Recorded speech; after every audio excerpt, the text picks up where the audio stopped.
Ya, coba ngomong dulu. Cek. Ya. Cakep. Ya, balik lagi ke VJRI Talks. Akhirnya setelah bertahun-tahun, gue udah nggak pernah posting kayak ginian lagi. Sekarang ada Nuril aka Motion Ninja. Akhirnya masuk sini juga. Dan ini lagi masa pandemi, kita insya Allah aman karena kita hobi banget rapid sama swab. Swab, betul sekali. Ya. Ikutin protokol semua beres, aman. Walaupun kita harus pakai masker. Oke, sebelumnya gue mau mengucapkan bela sungkawa, duka cita. Thank you. Buat bronya Nuril. Ya. Bisa dibilang Motion Ninja itu DOG-nya Bayu. Betul. Iya Emang kan? dia adalah ownernya. Iya kan? Gua, iya. Dulu pertama dia sendiri kan? Dia sendiri, terus dia ngerekrut gua tahun 2005. Gara-gara dia kerja di Indika, terus lumayan banyak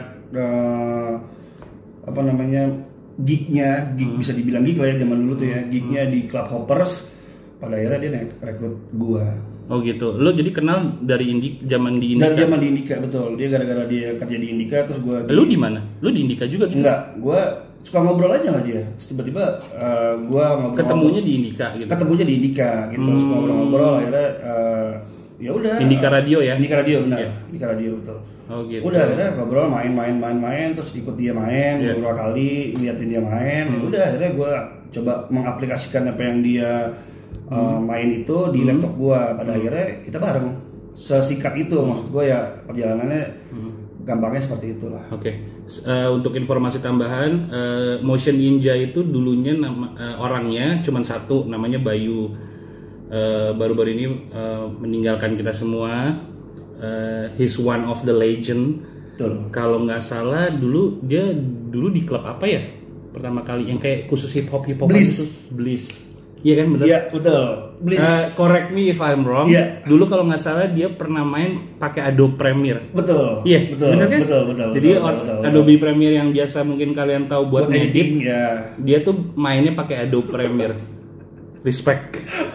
Jadi lu bermula tuh dari situ ya? Bermula dari 2005. 2005 tapi dia udah pakai Resolume 2. Resolume 23 dia udah pakai, terus coba diaplikasikan ke laptop gua, ya udah gua belajarnya segala macam. Lu kenapa tiba-tiba jatuh cinta sama si VJ-nya? Senangnya karena apa? Sebenarnya gua suka sama musiknya pada saat itu, mesinnya gitu. Terus iya, gua coba ngobrol-ngobrol sama orang yang jatuhnya ke industri itu. Ada beberapa orang yang ngobrol-ngobrol. Nah, kebetulan gua dekatnya sama Bayu pada akhirnya. At the end gua dekatnya sama Bayu, ya udah. Kecemplung lah gue di dunia VJ ini.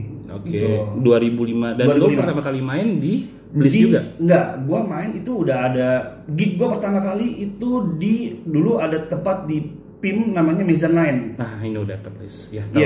Yeah. Itu namanya Mezzanine, itu di acara Club Hoppers di Mezzanine. Gig kedua yang formalnya di acara Club Hoppers itu di Embassy. Oke. Dulu lu gear pertama apaan? Dari komputer, laptop, MIDI. Laptopnya laptop apa? Laptop Dell Latitude berapa gitu gue lupa, aduh hilang, dan laptop gue itu hilang. Oh itu yang bersejarah? Yoi, yang ada tanda tangan banyak orang-orang itu penting dia. itu. Jadi laptop gue itu dulu gue saking sukanya sama musik trance, ada beberapa artis trance DJ itu gue suruh tanda tangan di situ yang gue bareng main sama dia. Contoh? Gitu. Contoh ada Above and Beyond, terus ada Radhi Katana, terus ada Christopher Lawrence, yang lokal ada Ardi Pite, ada Agus, ada Adebro, banyak lah itu, lumayan penuh sih itu, ada Kio Albert. Nice. Ya. Terus lo MIDI gue pakai langsung pakai MIDI apa enggak? Enggak, pakai mouse dulu. Yoi. Terus gue pakai MIDI M Audio yang cuma segini nih, berapa tuts itu? Gitu ya. Serinya nggak tahu lo, nggak inget. Lupa gua. Cuma segini itu ya udah, itu gua aplikasiin buat gua main MIDI. Itu isinya apa? Ada fader, rotary, terus knob, itu ada juga. juga Pasti buat milih-milih footage segala macam. Software pertama kali lu? Gua sampai sekarang selalu pakai Resolume. Dari dulu? Nggak pernah pindah-pindah. Serius. Berarti dari yang jebot Resolume. Gue nggak pernah pakai Motion Dive, gue nggak pernah pakai Module 8. Oh ya? Nggak pernah. Resolume yang ping-ping itu seri berapa? 2 ya? 2,3. Berarti abis itu tuh lo gua terus konsisten apa 3, 4, 5, 6, 7. Dia harus di-endorse sama Resolume. Masih dengar nih Resolume. Nggak ngerti bahasa kita juga. Iya. Kalau produce gue enggak. Pakai apa? Oh, gue produce dulu. Oh, dulu gue pakai software. After Effects, udah pasti itu. Terus Premiere itu yang standar-standar aja lah yang pakai. 3D main. 3D coba-coba, cuman gue nggak mendalami. Sekarang tapi bisa si 3D main 3D juga. Ngerti, cuman gue nggak mendalami sih. Cuman gue coba-coba Cinema 4D gitu-gitu. Lu tapi sekarang ini masih aktif nge-VJ? Masih.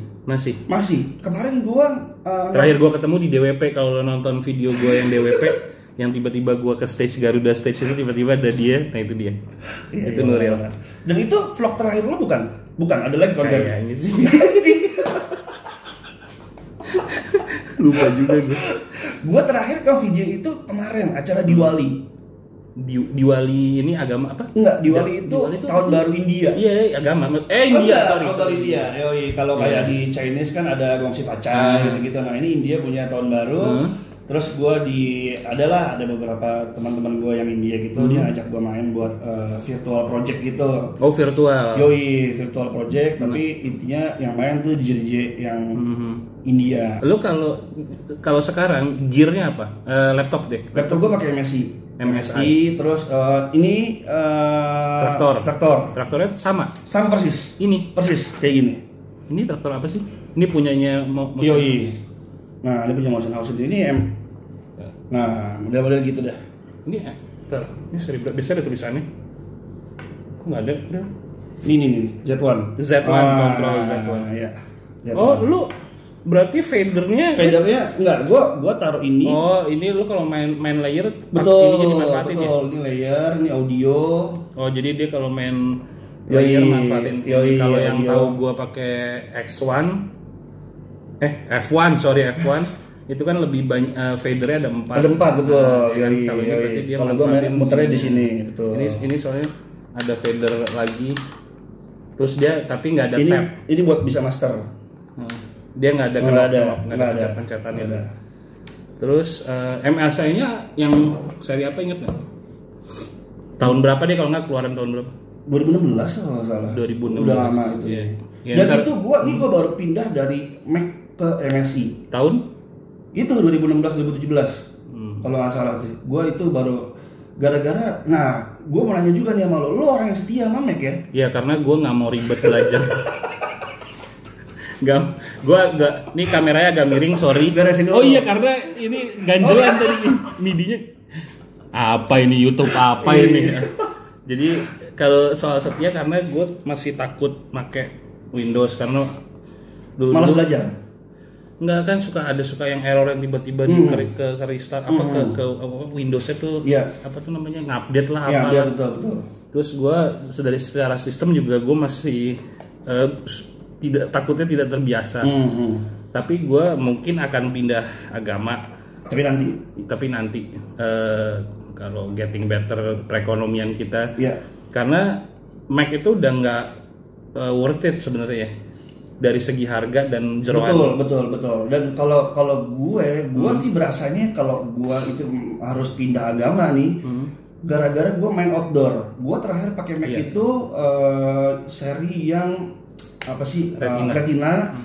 2000 ya itulah pokoknya SSD yang 500 sekian udah itu gue pakai itu gue kalau main outdoor berbet beberapa kali outdoor yang siang-siang gitu lumayan berbet. Terus kalau main korporat itu deg-degan terus takut dia berbet apa segala macam. Itu yang gue bikin udah deh gue harus cabut dari Mac nih gitu. Lebih banyak kerjaan korporat sekarang belakangan ini gue lagi banyak kerjaan korporat sih. Lumayan ya, apalagi sekarang event lagi seret banget. Ya apa aja sebenarnya gue jalanin, mau ada virtual, mau ada broadcast apa segala macam gue jalanin. Cuman sekarang ini lagi banyaknya korporat sih. Kalau menurut lo, kalau lo pure jadi VJ doang, entertainment, bisa hidup? Bisa. Ini segala apapun profesinya menurut gua, kalau lo terjunnya nggak setengah-setengah, itu lo bisa hidup. Itu apapun itu ya. Gua nggak mengkotak-kotakan lo harus jadi apa, cuman apapun yang lo jalanin semua, kalau lo jalanin nggak setengah-setengah, kalau menurut gua sekalian gitu ya, itu bisa hidup menurut gua. Lo selama berkarya jadi, ini ngomongin entertainment dulu ya. Range aja fee terbesar semalam. Semalam. Kadang-kadang kan event kan bisa 2 hari. Dia apa aja nih? Enggak, lebih ke entertainment. Lebih ke entertainment ya? Majuan dikit ya. Iya. 20 ada kali, Cang. Termasuk produce. Termasuk produce, tapi itu ada mungkin ada 2 atau 3 tim. 2 atau 3 orang lagi di bawah gua gitu, maksud gua buat yang skat malam itu ya. Nah, kalau misalnya gua balikin lagi nih. Lo as a VJ, kita ngomongin party aja. Ngomongin party aja. EDM lah jatuhnya. Either itu main di klub atau di festival. Betul. Idealnya semalam misalnya dari jam let's say jam 10 sampai jam 4 habis lah ya, sampai pagi. Lu main doang, nggak pakai bikin konten, nggak produce, nggak apa. Idealnya 7 juta. Dia cepet banget. 7 juta. Lo pasti dengar semua ya. Dia cepet banget. Nah, lo bisa lihat perbandingan deh dari video-video gue sebelumnya, dan ini sekarang udah di tahun 2020. Sekarang di angka 7 juta menurut Nuril. Iya. Oke. Itu idealnya ya. Itu bahagianya ya. Iya, pokoknya lo datang dengan bawa laptop, colok, ya nggak ada main gitu. Karena menurut gua udah seharusnya VJ itu dihargai gitu, karena dari zaman kita dulu melihat kita gimana gerilyanya VJ gitu. Udah tahun 2021 malah bulan depan lo bayangin tuh 2021 ya. Cepet banget ya. Kalau nggak dihargain juga, menurut gue ya susah lah industrinya juga, apalagi sekarang udah mau mati gini. Nih ibarat kata tadi kita sempat ngobrol sama teman-teman Motion House. Gue lagi di Motion House kebetulan. Benar. Jadi lagi tech talk bikin konten. Ibarat kata tahun 2020 tuh belumnya industri VJ ini belum nyampe standar yang benar. udah di dropin. udah jatuh lagi ya. Udah di dropin lagi. Jadi kita kapan bener di standar gitu ya? Nggak nyampe gitu. Ini baru mau nyampe standar bener, di drop belum nyampe gitu loh. Thanks buat ucapan semangat dan donasinya. Kalau kalian menganggap konten-konten gue bermanfaat dan ingin berdonasi, silahkan setelah nonton video ini mampir ke saweria.co/agusjam. Lo kalau lagi nge-VJ acara disco atau musik lah segala macam nih, lagi ngomongin entertainment, perbandingan pakai footage sendiri sama footage orang lain? Footage orang. Berapa persen? Footage orang gue nggak ada footage produksi Chan ya. Nggak pernah ada yang pernah bikin iseng-iseng gitu. Iya, gue nggak. Kalau produce pun emang ada hubungannya sama acaranya. Betul, iya kayak bikin bumper gitu. Nah, berarti kalau di persennya ya hampir 98% lah. 2% itu bumper. Iya. Lo masalah tersering yang lo alamin selama nge-VJ, paling sering maksudnya apa sih yang paling sering? Troubleshoot sih pasti ada ya. Itu troubleshoot sih pasti ada tuh, komputer tuh udah pasti bikin deg-degan sih. Karena faktor X komputer tuh pasti ada sih menurut gua. Lo di rumah sehat, lo ngerender sehat, tiba-tiba lo dibawa running Resolum berebet, itu pasti ada itu. Terus kabel ketinggalan pernah. Terus konverter sih juga pernah. Karena emang VJ kan udah nggak lepas dari model-model gitu ya. Itu kan kalau dari faktor dari dalam diri sendiri nih, karena kelalaian kita atau karena masalah di ini. Tapi kalau yang berhubungan sama faktor luarnya, entah itu klien atau vendor lo atau apapun itu. Oh, kalau vendor biasanya apa sih yang sering kejadian? Kalau vendor mungkin. Kalau zaman dulu mungkin kalau boleh gue nge-refresh, kayak misalnya lu nggak disediain meja dengan proper, atau bahkan nggak disediain meja gitu kan. Terus mau main di mana? Ya, kalau sekarang ini ya, kalau dulu sih emang gitu ya, banyak ya, karena dulu belum aware, jangan sama VJ, tapi sama FOH aja orang tuh susah dulu menurut gua. Karena gitu FOH tuh standarnya adalah cuman lighting, audio. Nah, sekarang ya mostly orang-orang udah pada melek sama VJ sama FOH, jadi ya buat teknis yang di luar dari itu agak minim sih ya sekarang tuh. Iya. Jadi kalau ini gig yang nggak pernah lu lupain, either itu ada sesuatu yang negatif banget, maksudnya ada kejadian apa, atau lu sangat yang itu dulu yang buruk dulu, yang buruk yang lu nggak pernah lupain tuh apa? Yang agak buruk lah, kayak gua misalnya dulu buat ini aja. Embassy Playground yang terakhir yang di Senayan yang becek-becekan yang hujan gila. Itu yang ada boombox bukan sih? Iya kan? Iya. Yang ada boombox kan? Iya itu kan kalau gue kan waktu itu gue sama Isya segala macam tuh gue bercandanya gini, gila kalau ngeliat FOH berasa pengen ini ya, operasi muka sama suntik putih. Soalnya FOH kita nggak proper. Itu hujan. Iya kan itu ada boombox kalau nggak salah kan? Iya. Sebelahnya boombox ya. Gue banyak sih ya, salah satunya FOH kehujanan pernah gue acara di luar kota tuh. Ya model-model gitulah, rata-rata emang faktor-faktor yang alam gitu. Cuman kalau gue berangkat keluar kota gitu pasti bawa minimal dulu ya, kalau gue masih punya laptop 2, gue bawa laptop 2. Karena gue nggak percaya sama satu laptop. Kalau gue tipikalnya gitu. Walaupun kalau misalkan satu laptop nih dengan ukuran LED yang seperti itu cukup, gue kadang kalau bisa dua gitu kalau gue. Iya benar-benar. Kalau ini space-nya cukup ya. Iya, kalau space-nya cukup balik lagi. Nah, setidaknya bawa. Kalau dulu lo bawa cadangan apa? DVD player. Itu benar. Itu wajib. Itu gua sempat ya. Apalagi dulu gua korporat nih. Gua ngomongin korporat dulu nih, balik korporat. Gua itu paling anti nyetel brand Moment di laptop. Dulu apa sekarang? Dulu. Dulu gua paling anti kan, kalau dulu juga tetap ada brand Moment, terus prosesi launching gitu-gitu kan di korporat. Nah, yang kayak gitu-gitu selalu pasti gue burn dulu di DVD untuk gue play, baru gue ya paling enggak aman lah gitu menurut gue. Karena dulu gue nggak pakai yang resolusi gede-gede, cukup yang 16:9. Iya, zaman dulu juga belum sampai segitunya juga. Orang resolumnya aja 765, 7685, 76. Itu kalau 7685, 76 kita dulu udah sombong ya. Gua footage gua segini dong. Kalau yang agak medium 640 kali 480. Kalau yang tercukup 320 kali 240. Benar. Dan itu yang paling banyak orang pakai.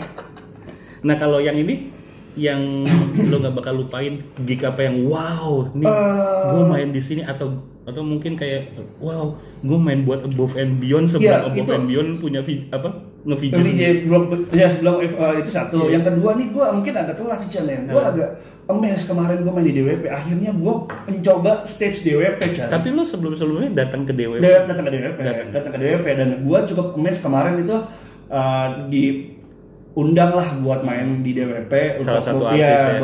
beberapa artis gitu. Gue cukup wah gila, gue akhirnya nyobain juga nih stage Garuda stage ya? Yang gede lagi kan? Yang slicer. Yoi. Itu ya? Itu gua di ultimate ya sekarang. Di ultimate sekarang. Kalau kemarin kan udah yang ya Above and Beyond lah. Gua akhirnya main juga nih sama artis yang gua suka gitu. Nah, kemarin itu baru ini nih ya sedikit noras sih emang. Ya udahlah, akhirnya wah gila ya main juga gua. Lo ada ini enggak? Either itu VJ atau produser yang inspired lu banget, atau sekedar lu suka banget ngelihatnya sampai lokal banyak Chan. Moko tuh salah satunya, Mas Doni, lu kalau luar. Terima kasih. Iya, ini bener nih ya, karena gua ngomong nih enggak tar lu sebelumnya. Ini banyak banget setiap gue interview pasti ada jawabannya, ada kesebut sama gue. Ini gue nggak diatur. Ini nggak settingan.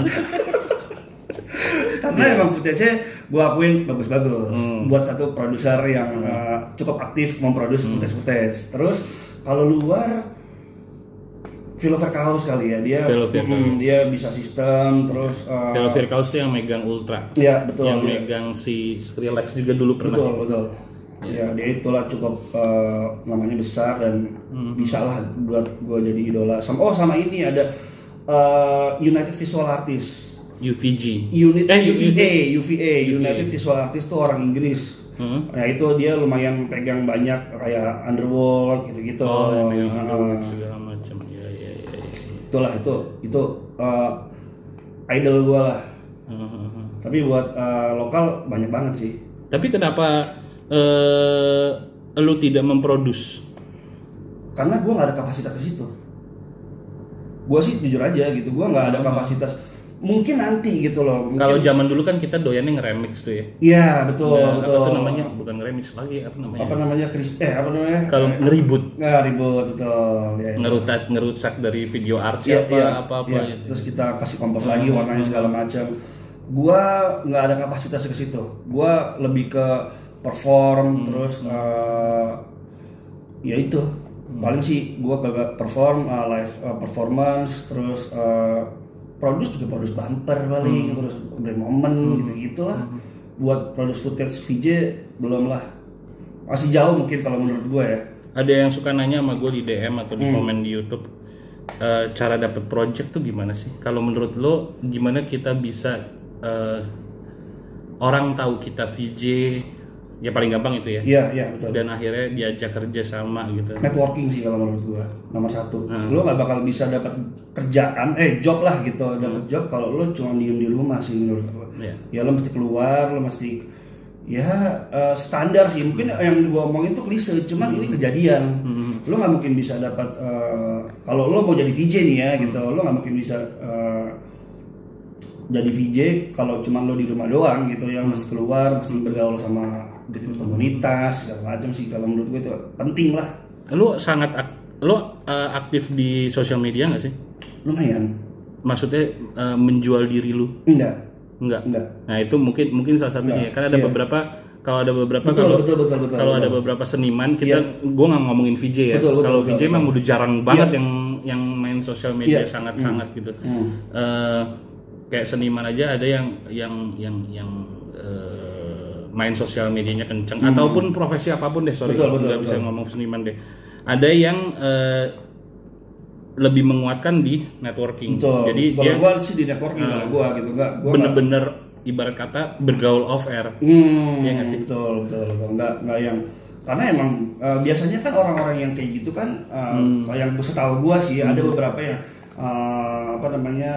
hasil karyanya dia yang ditaruh di situ gitu. Kalau gua enggak sih, gua lebih memanfaatkan sosial media gua untuk kebutuhan pribadi gua. Oh, lebih ke gitu, situ ya, bukan menjual profesi gua.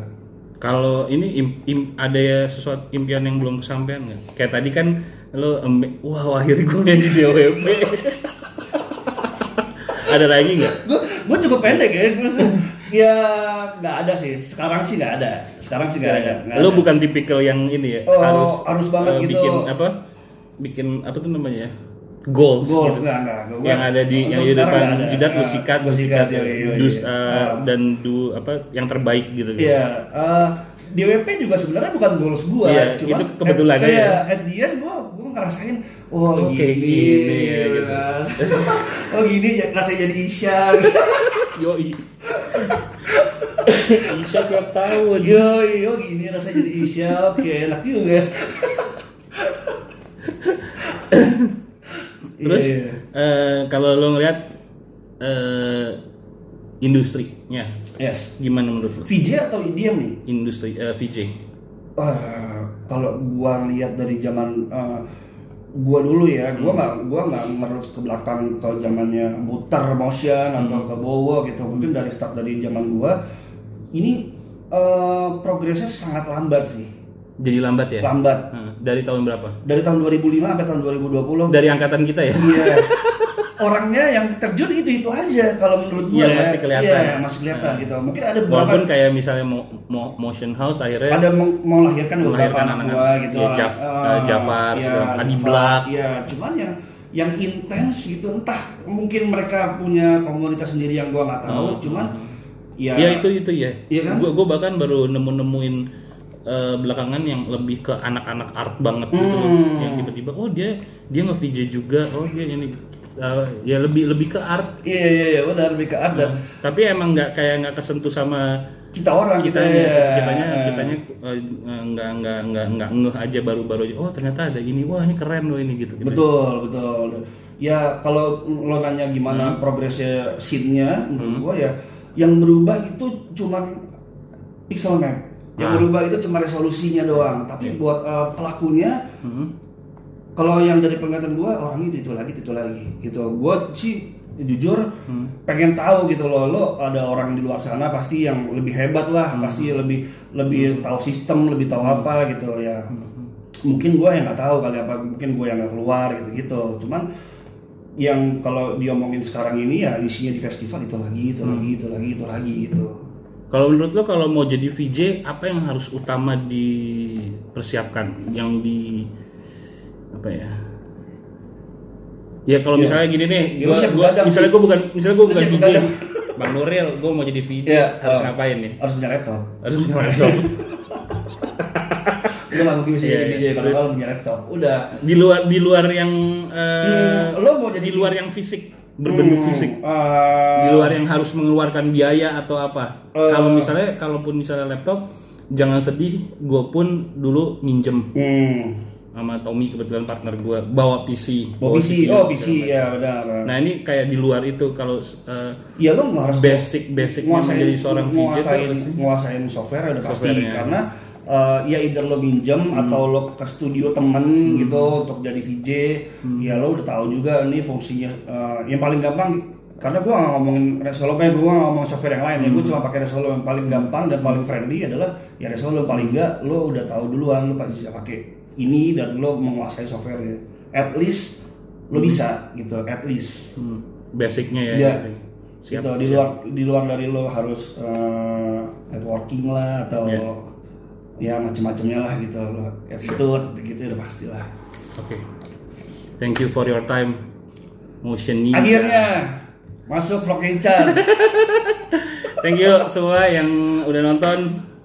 Ya kalau lo ngerasa bermanfaat tolong dibantu share-nya aja, terutama VJ yang lain kalau kebetulan nonton tolong dibantu share aja karena tujuan gua adalah untuk banyak orang yang tahu tentang industri ini, banyak orang tahu tentang pelaku industri ini, terus banyak orang yang terkait dengan industri ini, entah itu promoter atau IO atau apa, jadi tahu VJ itu seperti apa sih? Satu lagi Chan. Apa tuh? Lo mau ngomong apa? Ini nggak apa-apa nggak? Lo silakan. Kita nggak punya durasi. Ya gue nggak tahu ya Mas. Gue nggak tahu nih pergeserannya pada saat pandemi itu. Karena lo baru dapat penawaran baru-baru ini. Iya. Yang kayak gitu. Ada 3 atau 2 kalau nggak salah sih 2. Lo ngoperate VJ ya gitu kan. Pada saatnya ya itu ngoperate pakai Vmix atau pakai OBS, ditanya selalu itu gitu. Ya gua nggak tahu entah di luar sana sekarang bilang. Ya kayaknya sih mulai itu masuk hitungan VJ. Itu kalau menurut gua ya itu lo nge-broadcast. Itu nge-broadcast. Bener nggak? Iya. Dengan konten korporat yang udah ada gitu. Iya benar. Tapi emang sekarang juga kebanyakan VJ larinya karena ke virtual. Betul. Broadcastan. Betul. Nggak salah juga sih sebenarnya. Mereka mungkin. Tapi walaupun ada VJ yang lain tetap pakai, ya mungkin ada materi-materi lain yang harus pakai Resolve-nya. Ya. Cuman yang untuk dilempar ke sananya mesti pakai itu itu gua nggak tahu juga mungkin karena broadcast harus ada yang ngelurusin lagi atau mungkin gua salah sekarang. Mestinya sih ada orang lain lagi ya. Iya gitu ya mungkin kalau kitanya tuh dari segi pas lagi presentasi, ya kan, benar. Seremonial, either itu kita bikin sama kalau misalnya itu tayang di entah itu di green screen atau di LED beneran. Betul. Gitu. Tapi kalau untuk yang ngelempar mestinya bukan kita. Nah itu kayak beda sistem lagi gitu. Jadi kayak beda orang yang bisa nge-broadcast lah gitu. Kayak beda ini lagi. Balik lagi ya. Oke. Sip dah. Thank you Nuril ya. Oke. Ya. Dah.